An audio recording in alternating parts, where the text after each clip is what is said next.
Grabamos. Bueno, buenas noches a todos, bienvenidos a una sesión más de este webinar. Hoy tenemos nuevamente invitados especiales, seguimos hablando sobre urología, el piso pélvico y hoy tenemos dos especialistas grandes en estos que son Andrés y el doctor Enrique Tan.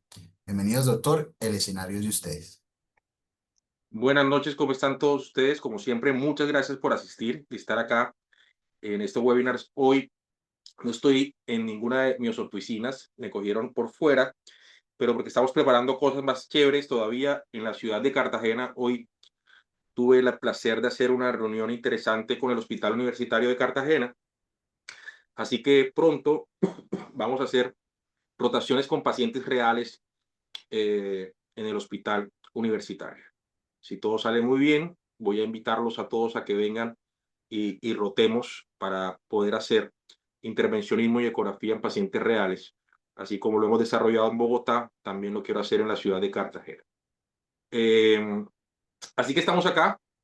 Hoy es el último webinar de esta parte de urología del piso pélvico. Y hoy tenemos el placer de escuchar algo que yo también quiero aprender porque poco hice y poco hago, el Doppler dinámico de pene. Entonces, es un tema bastante interesante. Estábamos hablando con un amigo que se llama Mauricio Gómez. Mauricio Gómez es obstetra, vive en Barranquilla y me estaba preguntando sobre el tema. Nosotros los cuarentones a veces preguntamos temas que no tenemos que preguntar y le decía que es muy interesante aprender a hacer Doppler dinámico de pene porque va a haber una gran masa de potenciales pacientes.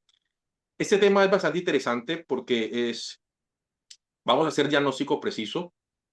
Pronto se conecta la doctora Arroyo, que es nuestra moderadora en urología, que está ya por llegar a su oficina o a su casa, pero estamos aquí junto al doctor Andrés Carbonero. Repito, muchas gracias a todos los que están allí, los que nos han seguido en vivo y los que se van a conectar en nuestros canales de YouTube de Hill Médica y de Ultrasonolab, donde van a poder revisar todos estos webinars que van a estar grabados. Así que si lo van a ver otro día, pueden también escribir sus preguntas y poco a poco le vamos a ir contestando. Así que sin introducir mucho más, voy a presentarle nuevamente al doctor Andrés Carbonell. Buenas noches, doctor Andrés, ¿cómo está? Buenas noches, ¿cómo van? Bueno, espero Muy que bien, estén Andrés, bien.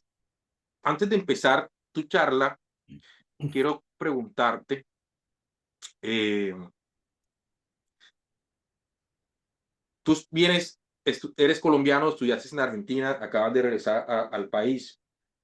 En la Argentina, ¿qué tan frecuente nosotros los radiólogos y los urólogos realizan ecografía de Doppler de pene? No, casi nulo, casi nulo. Lo que generalmente sí se hace, o la práctica que de pronto abarca mayor número de radiólogos, es la ecografía en modo bidimensional del pene, como para encontrar lesiones fibróticas o tempranas de una enfermedad de Peyronie, o ya las placas que ya son más tardías por la formación cálcica que tenga, y que en la erección puede ser dolorosa, o darle esa morfología en la curva según donde tenga la parte fibrótica, pero ya la parte dinámica, porque si bien de toda la radiología, en cuanto a ecografía y Doppler, ya Doppler de por sí es un segmento que de pronto es mucho más acotado, mucho más limitado, o sea, es más supeditado a otro grupo de radiólogos que de pronto han tenido más esta formación, pero... Y aún así en la parte de Doppler es aún más cerrado todavía el grupo que de pronto ha tenido este tipo de prácticas. Perfecto. Entonces es un tema en donde todos vamos a aprender hoy con tu experiencia y lo que has hecho en estos últimos años, porque es un tema bastante interesante y efectivamente los que no hacen ecografía, pues siempre es primero, hay que aprender a hacer ecografía de forma adecuada y después aprender a hacer Doppler. Y este, que es un Doppler dinámico, o sea, asociado a inyecciones o a medicamentos, ya necesita tal vez una estrategia técnica con mayor calidad. Pero el objetivo de esto es entregar unos tips o una forma de cómo también saber que podemos hacer otros diagnósticos. Así que Andrés, muchas gracias por la oportunidad de escucharte. Te dejo para que empeces a hacer tu charla. Muchas gracias. Bueno, ¿Cómo va, doctora María Arroyo? ¿Cómo está? Hola, hola, doctor Cosas. Algunos problemas técnicos con la conexión, pero aquí estoy. Gracias por la invitación de nuevo. Oh, no, un gusto tenerla. Bueno, ya habíamos hablado en días anteriores toda la parte ecográfica de la próstata y el riñón, y aquí cambia un poco porque acá no vamos a explorar tanto esa parte bidimensional o en blanco y negro, por decirlo de un modo más coloquial, sino que vamos a ver parte de la vasculatura y cómo se comporta. No vamos a hablar de patologías del pene porque pues ahí el abanico sí se nos extiende mucho, sino vamos a tratar de Ok. enfocarnos a eso. Yo sé que de pronto el tema es un poco, no voy a decirlo enredado, pero todo lo desconocido genera ciertas dudas o tratar de entender un poco lo que nunca se ha manejado o los que tenemos de pronto muy poca experiencia con la parte de Doppler, nos va a costar siempre un poco como entrar en ese ambiente. Bueno, ¿están viendo ahí bien la pantalla? Sí. Sí, sí, sí, doctor. Perfecto, bueno, Doppler de pene vascular. Doppler de pene, vamos a ver si la culpa es vascular o es de alguna otra etiología. Esto es un poco de lo que vamos, de los temas que vamos a tratar, una parte de introducción, una anatomía que ustedes conocen la mayoría muy bien. Lo que hacemos antes del procedimiento, en el procedimiento, qué fases tenemos y cómo se comporta el flujo de la vascularización y los criterios de ecografía que tenemos para de pronto diagnosticar las herramientas que tenemos y los hallazgos de unos cuantos casos que vamos a presentar. En cuanto a si quieren, por las dudas, es un consejo como si surge una duda, la pueden escribir en el chat y al final la miramos porque por ahí capaz se les olvida en la charla, al final de la charla y por ahí no se vayan con la duda. Entonces, en la parte de introducción, según el Instituto Nacional de Salud, es una incapacidad en cuanto a la disfunción eréctil, ¿no? Es una incapacidad del hombre para lograr una erección del pene como parte de un proceso multifacético de la función en la sexualidad masculina. Etiologías, tenemos un gran abanico, tenemos un montón de etiologías, así que de pronto ya encerramos un poco más la causa, si la causa viene a ser por algo neurogénico, si viene a ser por algo vascular o por algo de pronto en la psique del paciente que esté afectando esa parte, porque esa parte puede afectar tanto al paciente como al procedimiento.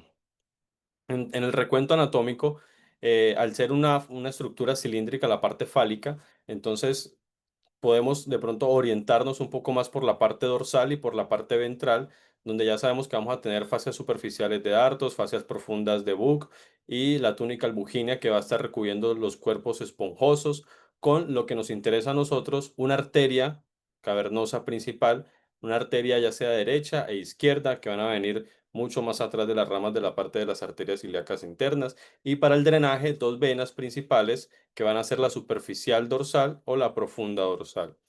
Y tenemos dos arterias que acompañan ahí, que van a ser las arterias dorsales. Entonces, eso es un recuento anatómico.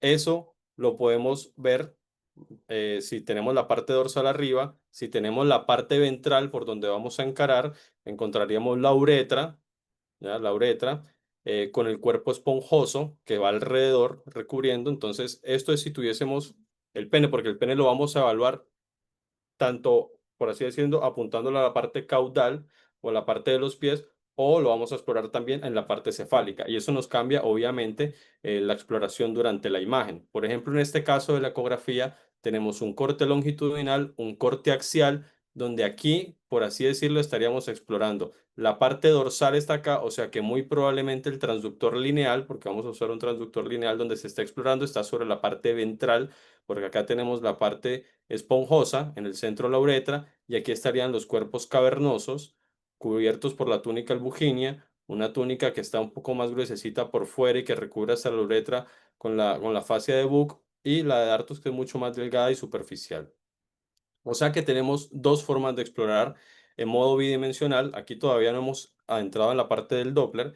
Entonces, en modo bidimensional tenemos dos formas de encarar. Si el pene está hacia los pies, ya apuntando a la parte caudal, vamos a encontrar en la parte más cercana al transductor, pues los cuerpos cavernosos derecho e izquierdo. Siempre por nomenclatura en ecografía del lado izquierdo de la pantalla, o sea, a nuestra izquierda de la imagen sería la derecha de la pantalla siempre vamos a tener por nomenclatura la ubicación del lado derecho de la anatomía que estemos estudiando, ya sea si lo estudiamos en la parte dorsal o si lo estudiamos por la parte ventral. Igual, si yo coloco, ya como hemos hablado en clases anteriores, si ya he ubicado con la muesca el lado de la pantalla y tengo la muesca del lado derecho, si el pene está hacia la parte de los pies o caudal y lo exploro y cambio, el lado derecho siempre va a quedar de este lado en la imagen. Entonces, por eso en la parte de la exploración ventral tenemos la uretra, cuerpo cavernoso derecho, cuerpo cavernoso izquierdo.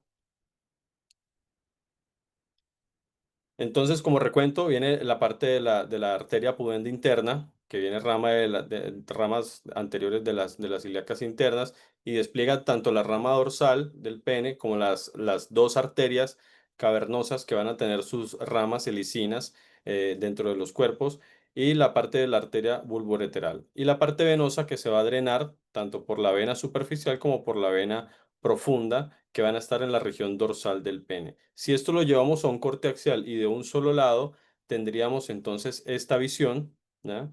Donde están las venas superficial, la dorsal profunda, con las ramas que van drenando. Y esto es importante para la fisiología que se da durante la erección, porque durante la erección, cuando hay esa estimulación, ya sea por un estímulo, un pensamiento, un aroma, o un video, una foto, o la chica que le gusta se le acerca, entonces, durante todo ese estímulo de las regiones de los nervios sacros pélvicos que van a estimular la parte vascular endotelial para generar una liberación de óxido nitroso y que ese óxido nitroso va a generar otros cambios en los músculos lisos para relajarlos, eh, poder dar una dilatación, ¿ya? Poder estimular esa relajación de los músculos lisos y que se pueda dar un llenado de la parte de los cuerpos cavernosos con sus arterias helicinas y todo este crecimiento sanguíneo en esa parte, por así decirlo, esponjosa, que no es el cuerpo esponjoso, sino esponjosa del cuerpo cavernoso que se llena, comienza a comprimir todas las venas y lo que dificulta es el drenaje de las mismas por la compresión extrínseca que genera y la obliteración extrínseca y eso va a disminuir el flujo.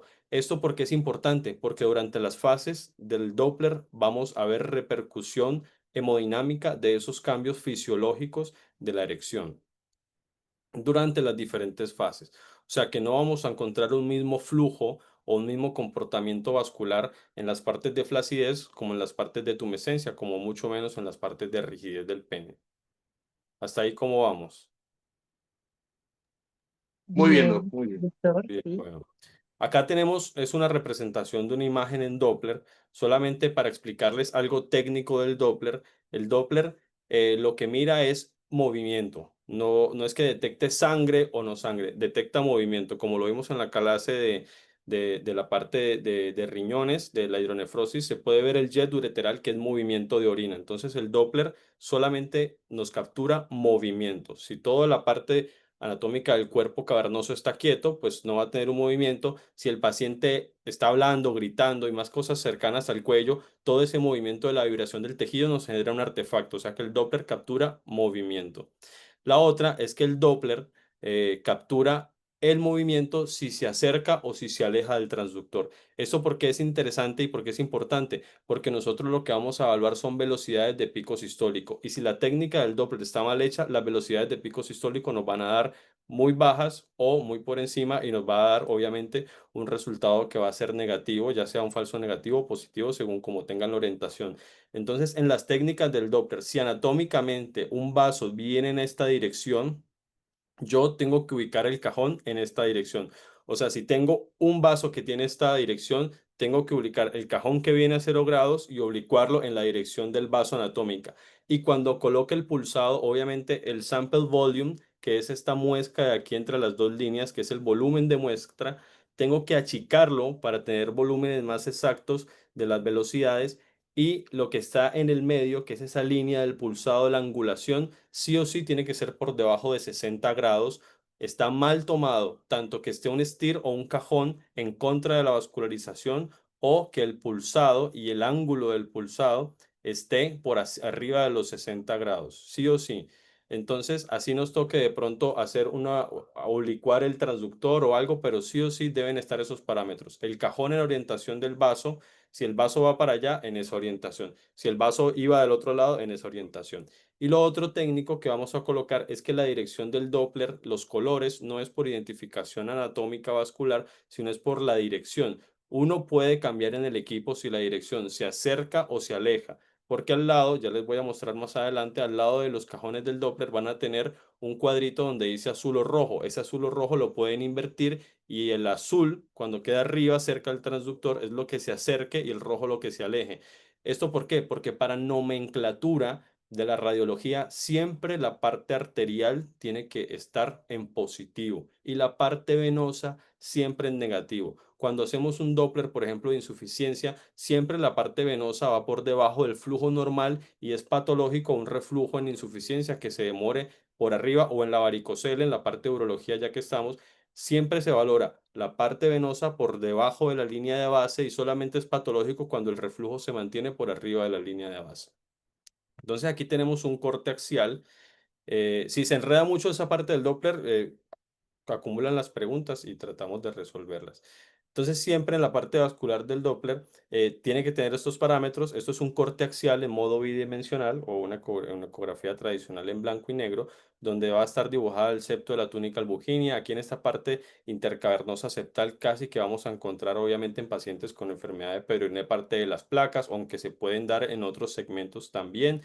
Las arterias cavernosas que van por el centro son ecogénicas, las arterias, las paredes, al ser con mucha mucha parte muscular, entonces le da este refuerzo como ecogénico en la periferia y podemos evaluar también la fascia profunda, como viene aquí la fascia profunda de Buck, la parte del cuerpo esponjoso, la uretra.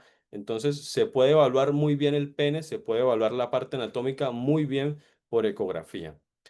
Parte del procedimiento, entonces ya entrando un poco en lo que vamos a evaluar, que es ver si el paciente en su disfunción eréctil tiene una repercusión o no, o su causa es por alguna alteración vascular, para que ustedes después en la parte de urología puedan tomar una decisión respecto al manejo o al encare del tratamiento en el algoritmo que manejen. Entonces siempre es explicarle al paciente. A veces en algunas instituciones se acuerdan el informe verbal o si pueden salvarse de pronto con un informe escrito, es por de pronto los riesgos de priapismo. Son muy bajos, son extremadamente bajos el riesgo de priapismo, pero es un riesgo y hay que explicarlo.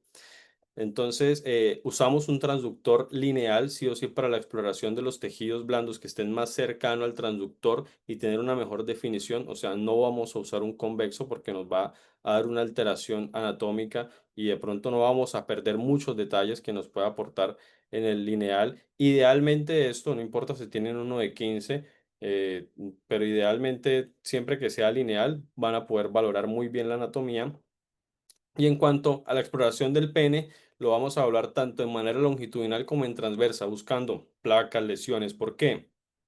Porque al nosotros estimular la erección farmacológicamente con la dosis que se da, entonces a veces puede ser doloroso en algunos pacientes que tengan las fibrosis y que su erección sea dolorosa naturalmente, entonces es importante preguntarle al paciente si esas curvaturas en los casos de las pacientes con Peyronie, si esas curvaturas son nuevas, si su erección es dolorosa y todo, porque ahí deberíamos no dar a la administración total del medicamento, sino de pronto darlo un poco más paulatina y preparar el medicamento. Entonces, para esto, este es el medicamento que generalmente usamos.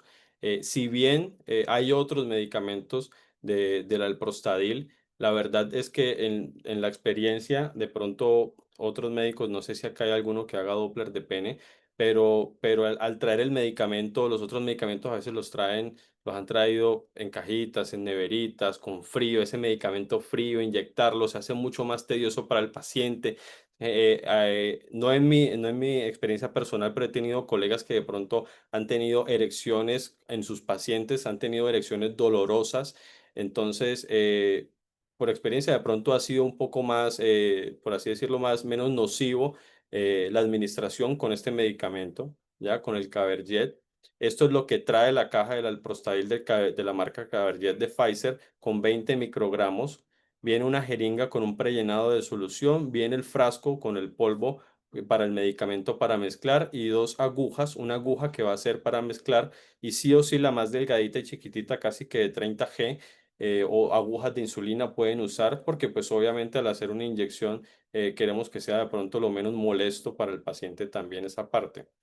Entonces, aquí es un colega y un maestro mío que nos comparte la preparación del medicamento. Eh, Eso es lo que, lo que trae adentro. Hay veces que traen también dos almohadillas de alcohol, pero generalmente uno en la institución al tener jabón y solución alcohólica o jabonosa puede hacer una mejor limpieza porque hay que limpiar y esterilizar la zona donde se va a hacer la inyección. Entonces, aquí en esta, por ejemplo, tiene una jeringa con la solución del prellenado. Esta es la aguja que vamos a usar, la más grande y gruesa, obviamente, para poder introducirlo en el frasco. Se introduce, se hace una mezcla, se hace una mezcla, de pronto batirla bien para que se pueda dar una buena solución, una buena mezcla homogénea entre el polvo y el líquido y la solución y vuelve y se aspira. Entonces se adquiere otra vez la muestra. Lo que se busca es que de pronto quede muy clarita la muestra en la adquisición. En la adquisición sea un líquido totalmente claro para que esté más homogenizado. Obviamente lo purgamos para no meter burbujas y porque las burbujas nos generan un artefacto que nos va a impedir o de pronto a molestar, nos va a hacer artefacto en el Doppler y nos va de pronto a hacer sombra para poder caracterizar áreas. Entonces, sí o sí, hay que purgar bien la jeringa, de pronto que no quede ninguna burbujita. Y ahí después de haberla purgado, sí podemos hacer el cambio con la otra jeringuita, la otra aguja, que es mucho más chiquitita, casi ni se ve, es una agujita súper chiquitita, porque lo que vamos a hacer es colocar el medicamento directamente en la parte cavernosa. No vamos a colocarlo en la arteria. ¿Por qué? Porque en la parte del septo, en la parte del septo intercavernoso, es donde tenemos todas las fenestras que van a estar comunicando los dos cuerpos. Entonces podemos hacer la inyección en uno solo de los cuerpos. Si el paciente tiene una erección dolorosa, usamos 10 microgramos, la mitad, y vamos evaluando. Si el paciente no tiene ningún problema, sino que su problema es por disfunción netamente, podemos aplicar los 20 microgramos. Hay guías que recomiendan hacerlo paulatinamente entre 10 y 20, pero pues la verdad en la experiencia uno puede aplicar los 20 en ese tipo de pacientes que solamente vienen por esa causa. Entonces ya previamente habiendo hecho la limpieza por guía ecográfica, uno va colocando y evitando la colocación en la arteria. Obviamente si uno aspira sangre, pues algo puede venir porque en los cuerpos cavernosos puede encontrarse algún vasito.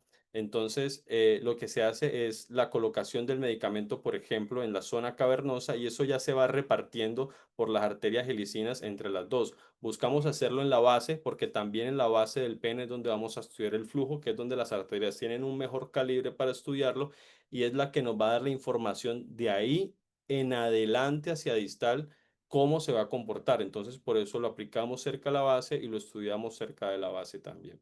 Entonces, ecográficamente tiene comportamientos diferentes y sí, porque cambia la materia, cambia la imagen. Entonces, este es un cuerpo esponjoso totalmente flácido, totalmente mucho antes de la preparación, de la inyección del medicamento, donde ven que los diámetros del volumen cambian, o sea, son mucho más chicos, es un cuerpo mucho más ecogénico, diferente al que tiene ya la erección como tal, donde todas las arterias helicinas han repartido y se han dilatado y se han vasodilatado casi que en su mayoría de la red cavernosa o de las ramas cavernosas, e incluyendo la arteria cavernosa como tal. Entonces, obviamente, se vuelve mucho más hipoecoico por todo el contenido líquido que se le ha agregado sanguíneo. Y más que todo porque ese líquido tiende a ir mucho más lento en su trayecto, no en sus velocidades. O sea, quiero que se entienda que en los cuerpos cavernosos, porque la idea es que el flujo entre, pero no salga, para poder saber que de pronto no tenga una insuficiencia venoclusiva, que sea la causa también en el paciente, ¿no? Entonces, durante las diferentes fases, el cuerpo cavernoso va a ir cambiando, aumentando su volumen, disminuyendo su ecogenicidad por la misma fisiología que va a tener la erección. ¿Esto en qué nos repercute? Nos va a repercutir sí o sí en el flujo. Entonces, aquí de pronto ya vamos a entrar a tocar un poco más la parte del Doppler. No sé si hay alguna pregunta hasta ahí. Si de pronto venimos muy rápido y enredado y vamos explicándolo un poco más lento o cómo se han sentido hasta ahí hasta ahora si se va entendiendo bien. Sí, doctor Andrés, una pregunta. Entonces, digamos que sería interesante empezar con 10 microgramos. Ya sabemos que la ampolla viene por 20. Sí, Mm, generalmente, si yo tengo un paciente que, no sé, 40 años y viene es porque le están diagnosticando la disfunción. Él no tiene erecciones dolorosas ni nada, le hemos colocado los 20 y no hay ningún problema directamente. Diferente es por eso, si el paciente ya tiene una erección que es dolorosa, que es molesta, que cuando se le curva, ahí empezamos de a poco para que no sea tampoco molesto para el paciente y poder adquirir buenos volúmenes. Es más, Ok, hay algunos estudios que recomendaban que de pronto hacer un poco más agresiva la dilatación y es darlo por vía oral y en la inyección intracavernosa. La verdad es que nunca lo he hecho, eso sí fue un estudio que leí, que encontré por ahí.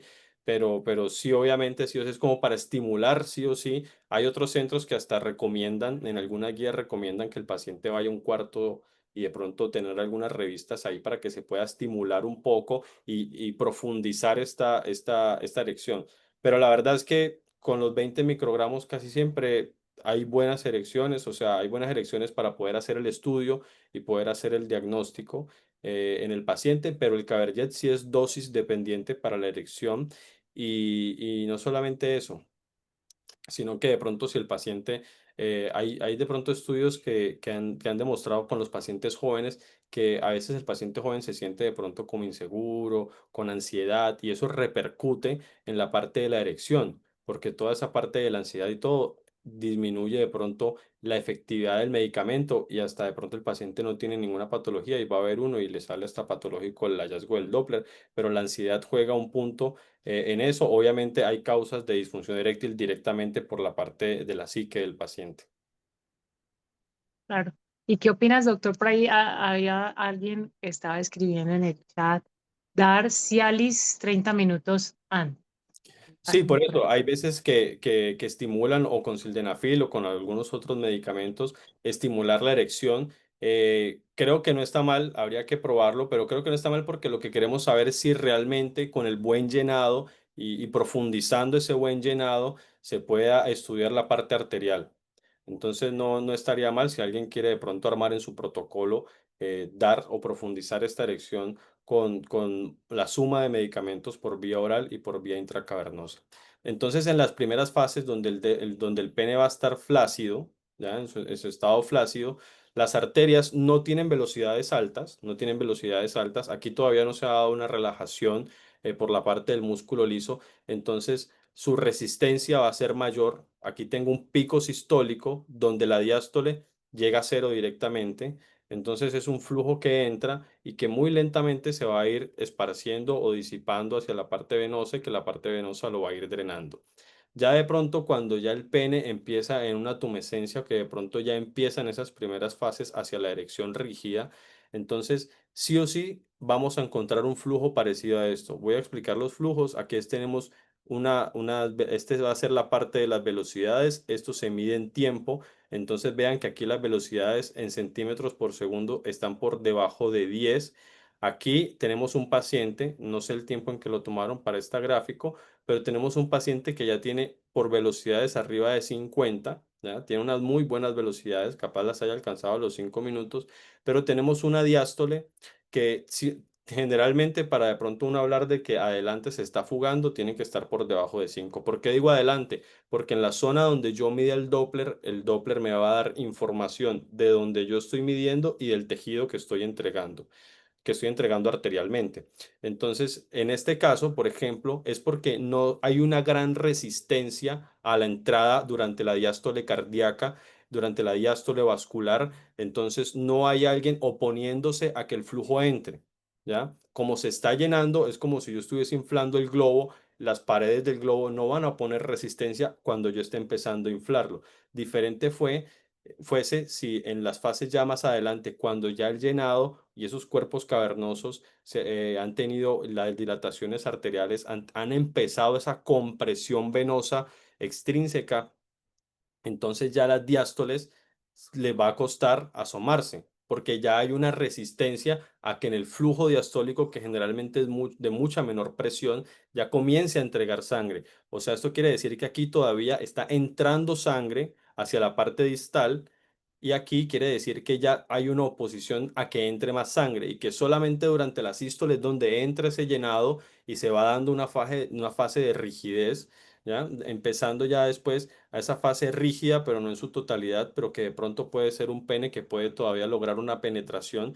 Encontramos flujos sistólicos con velocidades altas, vean que aquí sigue por arriba de 50, pero que en su diástole ya las velocidades son negativas.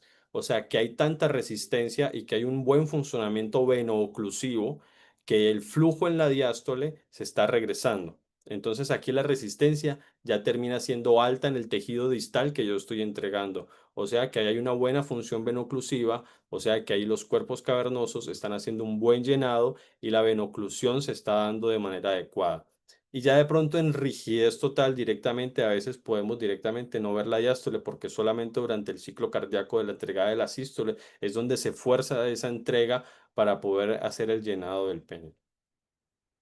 Entonces, esto es otra gráfica explicando esas diferentes fases en la fase de flacidez, de llenado, una fase tumescente, una erección ya completa y una fase de rigidez donde vemos los mismos comportamientos.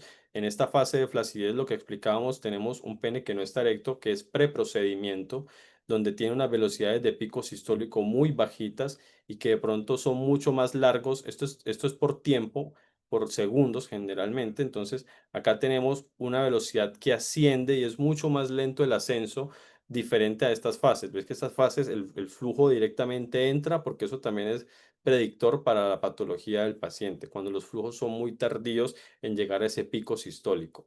Una fase de llenado donde ya se aumenta la velocidad del pico sistólico y la velocidad de diástole empieza a aparecer porque mientras el músculo se relaja ya no pone oposición para que le entre flujo. ¿Ya? Entonces el músculo liso al relajarse por todo el comportamiento fisiológico de la erección y no va a poner una oposición para que la sangre durante la fase diastólica entre, entonces el flujo va a aparecer positivo con velocidades sí o sí por debajo de 5 centímetros por segundo, que es como medimos generalmente las velocidades del pico el fin de diástole sería o de telediástole aquí justo antes de empezar la fase sistólica. Una fase tumescente donde podemos ver diferentes comportamientos donde ya la resistencia en la diástole, cuando hablamos de resistencia hablamos de la diástole y el índice de resistencia es la relación de la separación en que tenga el pico sistólico con la parte diastólica, porque eso lo vamos a hablar más adelante para los criterios del Doppler del diagnóstico de un déficit de una erección disfuncional arterial. Tenemos la siguiente fase donde ya el pico diastólico tiende a revertirse o llegar a cero en una fase de erección total donde ya directamente el pico sistólico está invertido o es reverso y eso se coloca en el informe como un flujo de -3 o -5 o el valor que les haya dado, que esto indica que hacia distal ya se está oponiendo una buena resistencia, siendo lo normal que se oponga una resistencia al llenado y que solamente durante los picos sistólicos, que es donde el corazón fuerza y tiene mayor presión y manda todo ese flujo a través de las ramas aortoiliacas y dando la parte de la arteria pudenda, entonces que pueda hacer el llenado del pene o de los cuerpos cavernosos para llegar a una buena erección y a una buena rigidez del pene. Esto es lo que encontramos generalmente durante las diferentes fases. ¿Por qué? Porque durante el estudio nosotros evaluamos entre los 20 minutos aproximadamente. Las guías pueden recomendar 5, 10, 15, 20 minutos. En lo personal y generalmente les recomiendo es que las tomen casi que todo el tiempo, porque pues el informe lo pueden ir tomando y haciendo parte del informe mientras van viendo y eso no les va a tomar mucho, les va a tomar entre hacer eso unos 2, 3 minutos, o sea que pueden ir valorando al minuto 1, al minuto 3, al minuto 5, al minuto 7, al minuto 9, 11 y ir valorando para tener de pronto un panorama mucho más amplio y ver en qué momento comienzo a obtener picos sistólicos por debajo de 25, ¿ya? Entonces, ¿por qué? Porque en los criterios del Doppler, entonces sí o sí hay que tener una buena técnica. El cajón, el STIR o el cajón orientado en la angulación del vaso, si el vaso está así, orientado en la angulación del vaso, con el pulsado en la orientación del vaso. Porque si yo lo hago como quiera, pongo el pulsado donde sea y el cajón hasta para el otro lado, me va a dar malos picos sistólicos. Entonces no voy a tener un buen diagnóstico del paciente porque mis picos sistólicos no son reales y con grados por debajo de 60 grados de angulación de la insonación del Doppler. Entonces, en las características que vamos a encontrar dentro de lo normal, los picos sistólicos, lo normal es por arriba de 35. Hay una zona gris entre 25 y 35, o sea que fácilmente pueden tomar como anormal por debajo de 25 y de pronto lo esperado, porque ya cae en una zona gris donde entran los otros criterios a sumar cosas, sería entre esos 25 y 35. Pero como para que se lo graben, de abajo de 25 sería normal y lo esperado sería por arriba de 25. Idealmente arriba de 35 en un paciente que de pronto no tenga para nada una insuficiencia, una disfunción arterial. En las velocidades del cuerpo cavernoso del pico sistólico, lo normal es que esté por debajo de 5. ¿Por qué? Porque si yo tengo un pene en erección y que está en una fase rígida y tengo la diástole positiva y no reversa y encima está por arriba de 5 centímetros por segundo, eh, significa que no hay nada distal oponiendo una resistencia. O sea, no hay nada parando ese flujo y el flujo hasta en diástole está entrando. Entonces, eso nos habla de que hay una disfunción veno-oclusiva, que las venas no están cumpliendo o no se está cumpliendo esa buena compresión extrínseca y las venas se mantienen todavía con una dilatación para ir drenando el flujo y no va a haber una buena erección, ¿ya? Entonces, sí o sí, lo normal por debajo, idealmente debajo de 3, por debajo de 5. Entonces, cuando está por arriba de 5, ya podemos o tenemos indicativos, viendo la parte arterial, ¿no? Viendo la parte arterial, ya podemos tener indicativos de una fuga venosa. Y el índice de resistencia en la parte arterial, entonces, es esa relación que hay entre la sístole y la diástole. Esa relación entre la sístole y la diástole tiene que ser por debajo de 0,9. La fórmula es velocidad de pico sistólico menos diástole dividido diástole. Esa fórmula no importa. ¿Por qué? Porque casi que la mayoría de equipos actualmente traen para uno colocar un caliper en la sístole, un caliper en la diástole y que nos calcule el índice de resistencia. O pueden hacer un trazado, un autotrazado. Hay ecógrafos que traen el autotrazado. Directamente ustedes cuando paran el flujo, él pone el autotrazado y ya les tira ahí directamente en el cuadrito cómo estaría la resistencia.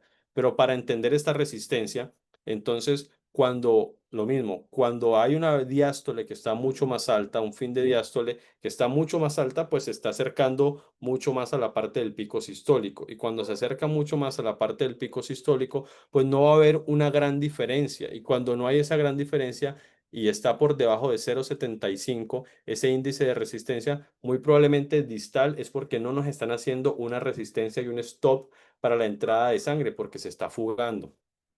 Y lo otro es el tiempo en el cual se asciende la sístole. Entonces tenemos sístoles patológicas cuando esa curva de llegar al pico sistólico es mucho más demorada. O sea, en milisegundos dice que lo normal es 110. La verdad es cuando uno directamente la sístole tiene que verse derechita. Los cajones generalmente del tiempo que manejan los ecógrafos siempre van a haber una rayita más larga y otra más larga. Eso generalmente es un segundo. O sea que estamos hablando aquí más o menos de 0,1 segundos, ¿ya? O sea que sí o sí tiene que estar elevado ese pico sistólico, levantarse esa espiga sistólica para después ir descendiendo durante la llegada o la parte la inicial hacia la diástole. Y lo otro es en la rigidez. La verdad es que esta parte sí directamente, generalmente no la medimos, que es esa relación con el pico sistólico, pero pues está descrita. Lo más importante es ver estos tipos de fuga que de pronto nos pueden dar los indicativos a la parte ya distal o cómo se está entregando ese flujo.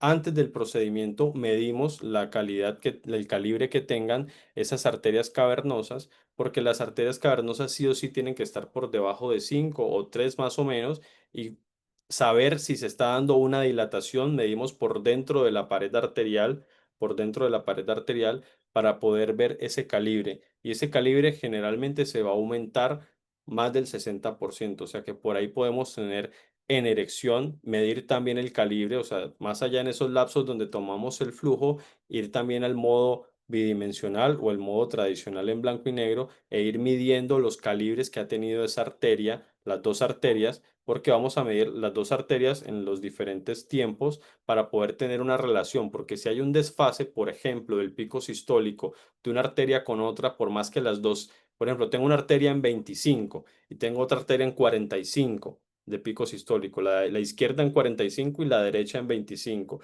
y el paciente tiene síntomas, muy probablemente ya con esa diferencia de más de 10 centímetros por segundo, también estamos hablando de una arteria disfuncional, en este caso, la que se está quedando mucho más atrás en la adquisición de las velocidades. Entonces, en esa fase que ya vimos, vemos que tenemos velocidades de pico sistólico mucho más bajas, una ausencia de la diástole porque están las células del músculo liso haciendo la resistencia, entonces la resistencia va a estar en una diástole en cero prácticamente, pero como no hay una estimulación para el llenado fisiológico, entonces obviamente las velocidades son muy bajas, velocidades de 11, 10, que es lo normal encontrar, y encontramos esta morfología del pico donde ven que el ascenso viene a ser muy lento en el tiempo. Este es el tiempo en que se demora. Los tiempos de segundos que hablábamos son estos.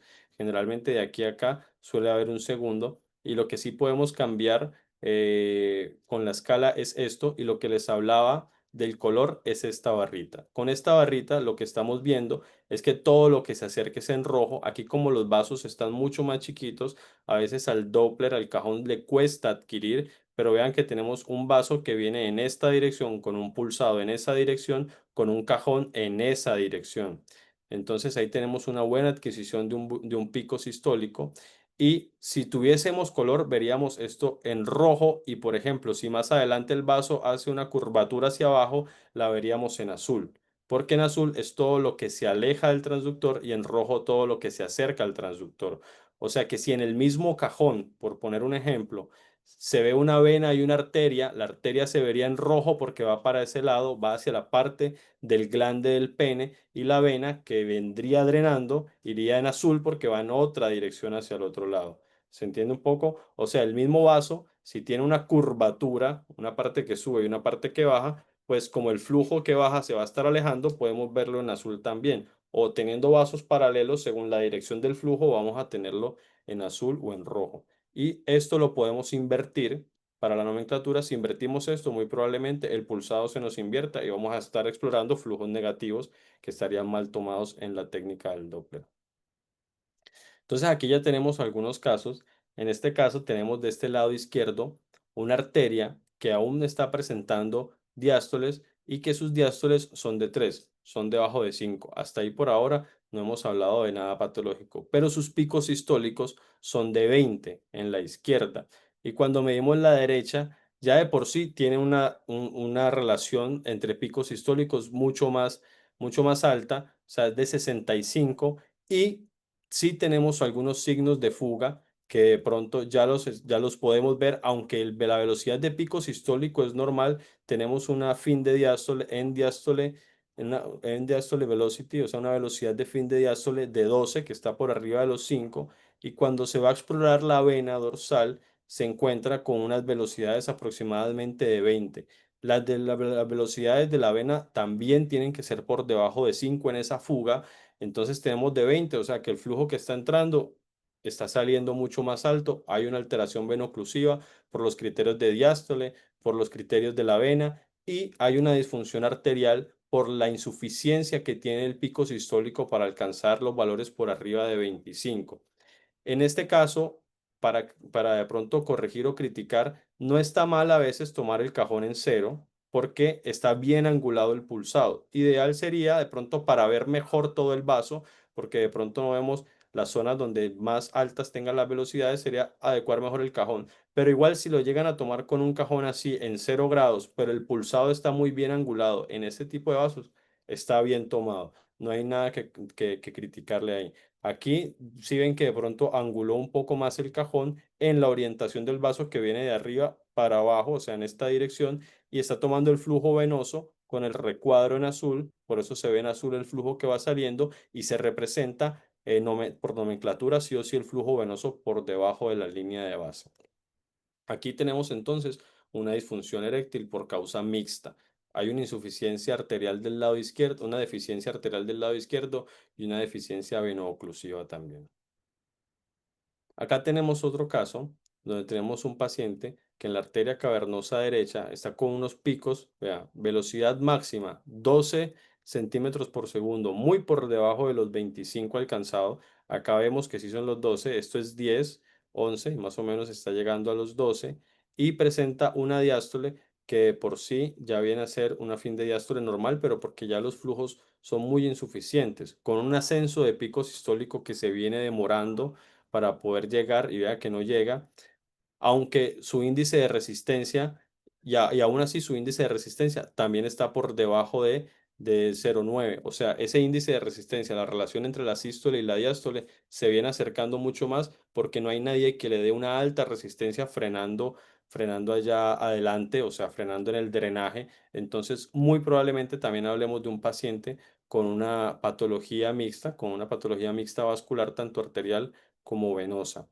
Y de la exploración del lado izquierdo, aún más todavía, con una insuficiencia arterial, con una deficiencia arterial por unas velocidades de 6 y una velocidad diástole que viene siendo normal, pero un índice de resistencia absolutamente bajísimo, o sea, muy, muy, muy bajo, 0,4. Acá tenemos otro caso, vean, un cajón bien tomado, una angulación del Doppler representando hacia arriba lo que se acerca la parte arterial para tener un flujo positivo en el pulsado, en el diagrama del pulsado.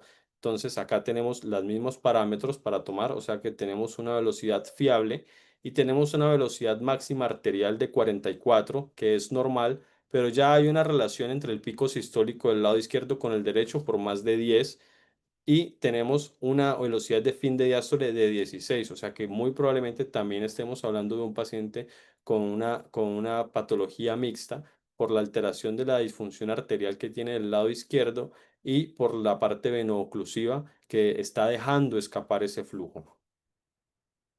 Acá tenemos otro caso donde tenemos una muy buena velocidad de pico sistólico de 40.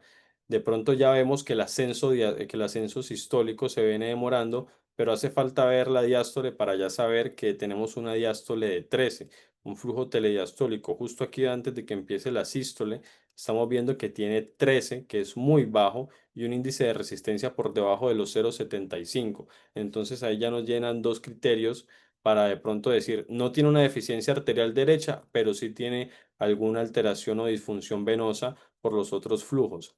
Y del otro lado tenemos también un buen pico sistólico, pero vean que en los dos casos se encuentra una velocidad de fin de diástole que está muy por arriba de lo normal, más de los 5 centímetros por segundo. Entonces tenemos una velocidad de fin de diástole patológica y un índice de resistencia abajo de los 0,75. Entonces tenemos un paciente que tiene una buena parte arterial, no tiene una deficiencia arterial porque sus picos alcanzan por arriba de los 25 y más aún arriba de los 35, o sea que no nos deja en una zona gris de la duda para decir que tiene una buena competencia arterial, pero un escape venoso, sí o sí, porque nos habla tanto por el índice de resistencia como por la parte del fin de diástole. Bueno, qué preguntas tienen? ¿Se entendió un poco? ¿Se enredó un poco? ¿Quedaron con más dudas que preguntas? Muy bien. Pues yo creo que vamos a quedar con muchas más dudas, efectivamente, pero son unas dudas en donde vamos a poder resolverlas y creo que con varios tips. Uno, efectivamente, como siempre, la anatomía, indispensable, ¿sí? Entender, por eso creo que estar siempre de la mano con los que manejan la clínica, en este caso los urólogos, eh, entender cuál es la fisiopatología que quieren buscar y la mirada es importante. Mi pregunta es la siguiente. ¿Tienes experiencia o qué piensas? Ya porque hay un componente de ansiedad, un componente psicológico asociado, y qué piensa la doctora si estos procedimientos serían más beneficiosos haciéndolo bajo sedación consciente. Yo personalmente no tengo experiencia en eso. Sí, sí de pronto la estimulación del paciente ayuda en esto de explicarle, de decirle qué se le va a generar, de explicarle que puede haber un riesgo de priapismo, que a pesar de que es muy bajo, sepa que si dentro de las 4 horas, por más de que se haya hecho una manipulación y haya eyaculado y todavía sigue con este ascenso, con esta erección, por más de las 4 horas que tiene que consultar que no es un hallazgo muy frecuente, pero también saber que de pronto en pacientes que se encuentren o que uno los vea un poco nerviosos, saber que se puede dar. Lo que decía, hay de pronto algunas guías que han reforzado esto, aumentando o cambiando las dosis por darlo intravenoso y compartirlo oral. Hay otras guías que recomiendan que directamente explicarle al paciente y repetir el procedimiento en otro momento. Creo que esa sí sería la menos, pero bueno, está escrito en las guías de decirle al paciente que de pronto venga y se repita de pronto para tener ya dos estudios y ver si la valoración realmente es por algún tipo de ansiedad que esté repercutiendo o si va a haber alguna caracterización de pronto, si se puede aportar un poco más desde el medicamento, ya sea con sildenafil o con algún otro medicamento que pueda aportar y levantar más ese flujo para tener unos valores más reales. La parte de sedación sí creo que de pronto sería ya no sé si mucho para el abordaje del paciente, porque la idea de esta incursión en el Doppler fue de pronto disminuir un poco más los casos de venografía o arteriografía, que era de pronto el procedimiento un poco más invasivo para el paciente.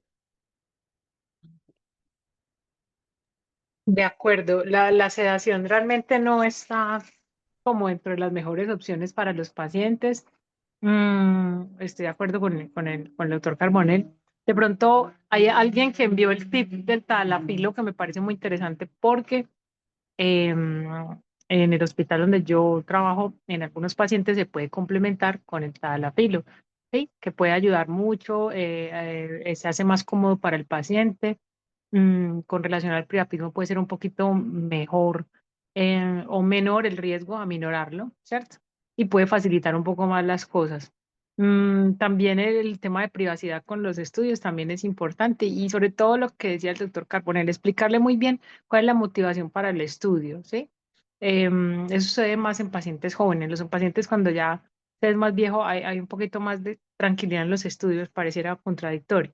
Pero los pacientes más jóvenes son los que manejan más ansiedad y que muchas veces lo que dijiste en la diapositiva inicial, mucho de componente psicógeno, ¿cierto? Porque cuando generalmente tenemos pacientes tan jóvenes, hay un contexto, por ejemplo, trauma, cirugía u otras características que están llevando esos estudios. Entonces, y en ocasiones, lo que decías también muy importante, de momento se hace necesario a veces repetir los estudios para comparar. No es un escenario extraño pedir de nuevo un estudio doble.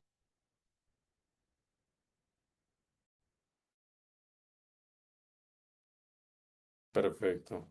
Bueno, no sé si alguien del grupo tenga alguna duda, alguna pregunta en cuanto a la técnica o el procedimiento, o si alguien ya de pronto está participando en este tipo de métodos diagnósticos. A- Aquí hay una pregunta, no sé si me la enviaron a mí o al grupo, Luis Fernando Echeverry, dice, o más que todo una acotación, dice, en disfunción neurogénica se recomienda 10 miligramos por riesgo de priapismo. Perfecto. Perfecto, listo. No hay ninguna pregunta más en el chat. Doctor Andrés, doctora Rollo, ¿alguna pregunta, duda, algo adicional? Creo que es un tema bastante interesante. No sé para ustedes los urólogos qué tanto solicitan o qué tanto intentan solicitar este estudio, Doc. Yo sí pido mucho en pacientes con disfunción eréctil, sobre todo, bueno, es mucho los escenarios. Por ejemplo, cuando tienes un paciente con disfunción eréctil que vas a llevar a una prótesis de pene, hay que, digamos, blindar muy bien, muy bien. Es cierto, ese plan que le vas a ofrecer, sobre todo si es quirúrgico, entonces yo creo que el Doppler tiene mucha relevancia, por ejemplo, en esos casos. Vas a llevar y aclarar, porque pues cuando ya tú le vas a ofrecer una prótesis de pene a un paciente, es un escenario más complejo y yo creo que ese procedimiento tiene que estar muy bien elegido, el paciente muy bien seleccionado y muy bien sedimentado. Otro escenario también es en el contexto del trauma. Eso a veces le facilita mucho el trabajo cuando lo que sea el doctor Carbonell. Hay patologías que requieren manejo endovascular y el Doppler viene para aclararle muy bien esos escenarios también. Entonces tiene mucha relevancia, ¿sí? Ahorra pasos, pero nos permite dar pasos más seguros en ayudas diagnósticas y terapéuticas como son las embolizaciones, que tú tienes que tener esa claridad, que es muy importante, ¿sí? Hay muchos escenarios. En priapismo, Perfecto, es variable, sí, pero es muy bueno. Yo perfecto, genial. experiencia en Doppler no, yo Eso, no. eso quería decirle que es importante porque los falsos positivos y los falsos negativos, cuando no se tiene experiencia en Doppler, pueden generar un diagnóstico inadecuado. Eh, que algo estaba hablando el doc de la parte de cómo nosotros ubicamos la angulación, eso es muy importante Y yo creo que pronto vamos a hablar más sobre el Doppler.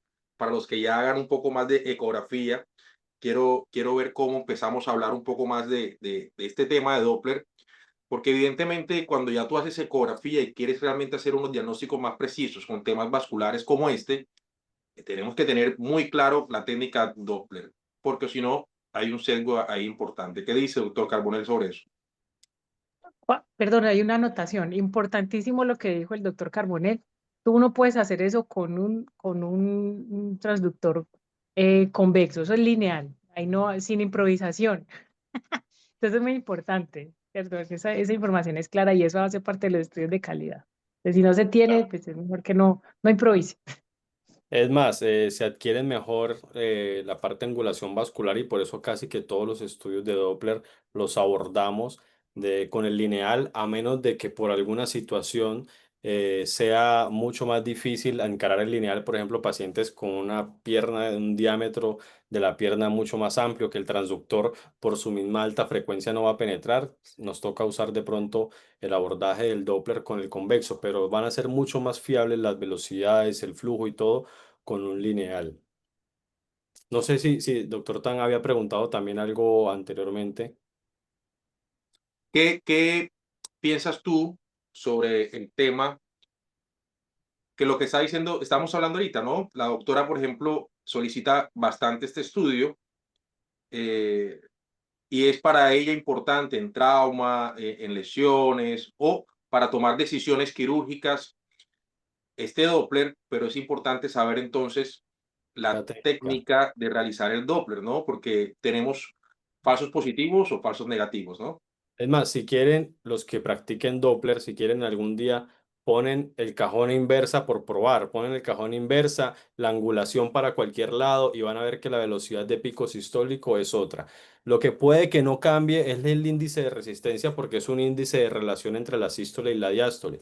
Pero si estamos hablando de criterios de técnica buen tomada para tener buenos criterios, tanto de fin de diástole como de pico sistólico, sí o sí hay que tener una buena técnica en la adquisición porque pruébenlo y cambien la angulación para otro lado y háganlo mal y van a ver que el recuadro de la velocidad de sístole les va a cambiar. Es más, hay ecógrafos que tienen la imagen pausada y uno puede ir cambiando la angulación y van a ver que cuando cambian la angulación, sus velocidades de pico sistólico cambian, ya sea para arriba o para abajo, según cómo mal angulen contra el vaso. Entonces, sí o sí, en esta parte de criterios, para hablar de criterios por velocidades de pico sistólico, hay que tener una buena técnica de Doppler.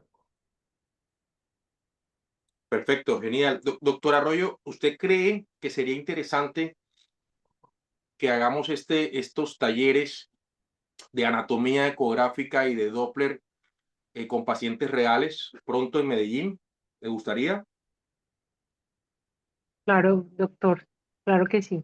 Eso es muy importante. Pues obviamente ustedes son los expertos. Ahí uno sí tiene que saber que se requiere como el concepto del experto, pero es importante conocer la técnica, cómo lo hacen ustedes, intentar, digamos, si se dispone el recurso para hacerlo, intentar hacerlo. Bueno, para otros es muy familiar la aplicación de terapias intracavernosas porque a veces citamos a nuestros pacientes porque le vamos a enseñar cómo ponerse unas Prostadil cuando tiene una disfunción eréctil, por ejemplo, post-prostatectomía radical. No sé, es muy cómodo, pero yo creo que sí se necesita como el entrenamiento del experto, eso es fundamental porque el Doppler no es, eso requiere una curva de aprendizaje, ¿cierto? Que incluso para ustedes, ¿cierto? Lo es, ¿cierto? Entonces imagínense para nosotros, pero es importante porque al menos cuando tú vas a hacer una interpretación, si tienes conocimiento de la técnica, vas a verlo mejor y vas a comprender mejor lo que le están reportando y qué es lo que yo estoy realmente entendiendo y mirar con objetividad la calidad de los estudios. Al menos en ese sentido, eso tiene una validez que es necesaria, ese compartir ese conocimiento. Perfecto, usted dio una clave que es parte de nuestra misión. Por lo menos saber solicitar, perdón, saber solicitar el estudio y saber analizar cómo lo hicieron. Si la persona que lo hizo realmente te va a dar un estudio con técnica adecuada. Y creo que eso es una información, como decimos, de cultura general en cualquier área, ¿no? Entonces, bueno, bienvenidos, doctor Arroyo. Muchas gracias por estos webinars, por enseñarnos todo lo que ustedes necesitan saber o quieren saber desde nosotros como radiólogos. Muchas gracias al doctor Andrés Carbonell por estos 3 webinars enfocados en urología. Hay mucho por aprender, reescribir, investigar y entender en este universo que es bastante interesante, porque realmente podemos salvar vidas ayudando a realizar procedimientos o diagnósticos precisos. No sé, doctor Andrés, doctora María, si quiere decir algo para despedirnos. Bueno, yo muchas gracias, muy agradecida con ustedes, me pareció extraordinario. Doctor Enrique, doctor Andrés, gracias, muchas gracias. Disfruté mucho, me permitieron como tener una visión y unos tips que son muy interesantes. Y eso que será un webinar, imagínate pues que si uno tuviera al experto al lado de uno enseñándole, eso sería fantástico, porque si así uno coge tips que me han servido, pues yo encantada, porque eso invita a conocer más, a aprender más, a hacer. Y claro, lo que en un principio dijimos en el primer webinar, no es nuestra intención como urólogos reemplazar, ¿cierto? La misión y el entrenamiento de ustedes, que es un entrenamiento especializado, pero sí, digamos, ni mucho menos las pretensiones de ofrecer diagnóstico ni dar lecturas, porque finalmente nosotros no estamos facultados para eso, ¿cierto? Pero sí, digamos que eso puede ser una extensión, siempre lo digo así, como una extensión del examen médico. La ecografía es una extensión del examen médico para cualquier especialidad, no solamente para la urología, para cualquiera, ¿sí? Entonces yo creo que eso viene bien, hace necesario y hace parte, ¿cierto?, de las necesidades básicas de una consulta de buena calidad. Y claro, nunca pretenderíamos reemplazarlos, eso sí es clarísimo. Muchas gracias, doctora, por aceptar nuestra invitación. Para nosotros es importante tener siempre ese feedback y como lo dije en el primer webinar de estas charlas, nosotros los radiólogos tenemos un inconveniente en nuestro entrenamiento, es que no tenemos esta conversación académica, o sea, no tenemos la mirada del urólogo en este caso, o la mirada del nefrólogo, y creo que esto nos va a enriquecer mucho. Espero que podamos seguir haciéndolo cada vez más. Ojalá podamos hacerlo y participar en los congresos de urología y que podamos traer a los congresos de radiología a urólogos para poder entender un poco más y poder realmente cumplir con nuestra misión, que es salvar vidas y ayudar a los pacientes, ¿no? Doctor Andrés, ¿qué tiene para decirnos? No, bueno, el siguiente mes seguiremos con otras charlas, pero estaría bueno hacer la parte de urología. Creo que cada vez más para radiólogos también que de pronto no tengan la experiencia en esa parte del Doppler de pene, o para los urólogos que de pronto quieren incursionar, porque la verdad es que en ese tipo de patologías, si el mismo urólogo está manejando el paciente y tiene las facultades para aprender el Doppler y adquirirlo con una buena técnica, entonces va a poder de pronto tener una mejor visión del mismo paciente en cuanto a su desarrollo de su patología y al manejo. Entonces, creo que estaría muy bueno de pronto implementar esa parte ya de una manera física, ya de una manera con un ecógrafo, con pacientes reales, viendo la técnica, viendo las diferentes anatomías del paciente, viendo que hay pacientes que pueden presentar placas fibrosas no cálcicas, cómo las vamos a ver con un power angio, viendo la parte inflamatoria por la periferia. Entonces, por ejemplo, una doctora acá puso que en urgencia les tocó en el sanatorio ver varios pacientes por trauma y revisar la anatomía. Entonces, creo que no hay mejor anatomía que uno agarrar el ecógrafo y ir discerniendo cada parte o cada capa, una capa profunda de Buck, viendo la túnica albuginea, viendo cómo se comporta la arteria en esos pacientes, en la fractura de pene, viendo cómo se da la parte del hematoma. Entonces, creo que eso enriquece mucho la parte del manejo y obviamente el que se beneficia más de todo esto va a ser el paciente con un buen diagnóstico y un buen encare de la patología. Así es, perfecto. Doctora, el próximo mes quiero que también vengan los urólogos, porque el próximo mes vamos a hablar sobre ecografía musculoesquelética aplicada en lesiones deportivas y ortopédicas. Y usted dirá, bueno, ¿para qué funciona esto? ¿Por qué los urólogos tienen que venir? Porque, por ejemplo, para poder hacer una buena ecografía Doppler de pene, pues tenemos que entender cómo funciona el ecógrafo en tejidos blandos y musculoesqueléticos. Y esto lo vamos a aprender el próximo mes, donde también vamos a tener aquí al doctor Andrés Carbonell y un invitado de Argentina, el doctor Nicolás Bernard. Así que todo lo que estuvieron hoy acá con nosotros. Muchas gracias por acompañarnos y nos vemos en un próximo webinar. Feliz noche. Chao, chao. Chao, que estés muy bien. Gracias.